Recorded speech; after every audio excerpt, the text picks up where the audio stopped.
Demək, Xurşudbanu Natəvan dramından ilk pərdəni, ilk ekspozisiya hissəsini danışmaq istəyirəm. Birinci, ilk olaraq Xurşudbanu müəllimi Mirzə Ruhullanla bir yerdə. Hara gəlir? Tiflisə. Nə məqsədlə gəlmişdi? Ata-babasından qalan mülkləri geri qaytarmaq üçün. Birinci Xurşudbanu kimlə orada görüşür? Knyaz Xasayla. Knyaz Xasay kim idi? Knyaz Xasay, deməli, Canişinin yavəri idi.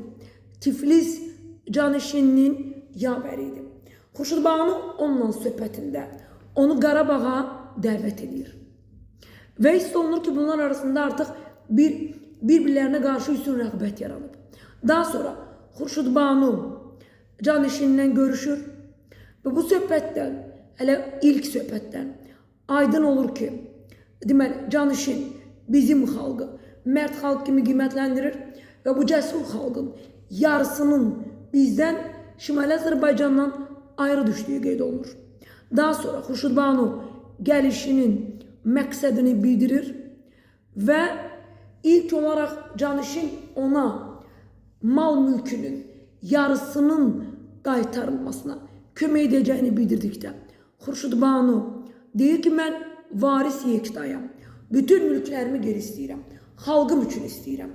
Xalqım şor su içir, kitabsız, dəftərsiz böyüyür. Və nəhayət Canişin ona kömək edəcəyini bildirir. Qeyd edeyim ki, əsərdə Canişin Rusiya maraqlarının müdafiəçisi mövqeyində çıxış edir.